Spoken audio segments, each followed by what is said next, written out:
Sebanyak 26 orang kontingen Kabupaten Bogor akan mengikuti Festival Folklore International Summer Fest 33 tahun 2026 di Hungaria dan Serbia. Pemerintah Kabupaten Bogor menyebut keikutsertaan ini menjadi kesempatan untuk memperkenalkan kesenian dan budaya Bogor kepada masyarakat internasional. Dalam festival tersebut, kontingen Bogor akan menampilkan berbagai kesenian khas daerah dan budaya Indonesia, di antaranya tarian yang mengangkat alas Bogor, lagu-lagu Sunda, serta tarian Nusantara. Penampilan kontingen dijadwalkan berlangsung pada 16 Agustus 2026 di Hungaria, sebelum kemudian dilanjutkan ke Serbia. Rombongan terdiri dari 12 pelajar dan sejumlah pendamping termasuk direktur, fotografer, serta tim media sosial. Para peserta berasal dari sejumlah sekolah dan sanggar seni di Kabupaten Bogor. Keikutsertaan kontingen Bogor dalam festival ini bukan dalam rangka perlombaan, melainkan untuk menampilkan kesenian dan budaya Indonesia di hadapan peserta dari berbagai negara. Persiapan kontingen telah dilakukan sejak Februari hingga Mei 2026. Program dipersiapkan dengan dukungan Kementerian Kebudayaan. Persiapan yang dilakukan apa aja, Kak?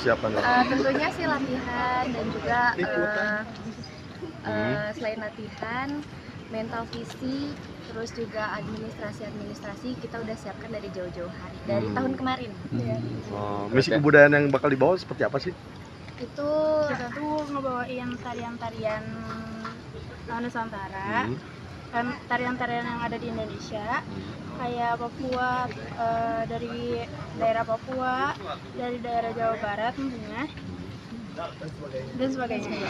Dan tentu juga kita membawakan tarian Talas Bogor yang khususnya dari Bogor. Kita mau mengangkat di Kabupaten Bogor. Tarian Kabupaten Bogor apa? Talas Bogor. Talas Bogor. Talas Bogor. Festival Folklore International Summer Fest 33 tahun 2026 turut diikuti peserta dari sejumlah negara. Salah satunya India dengan total sekitar 6 negara yang disebut turut ambil bagian dalam festival tersebut.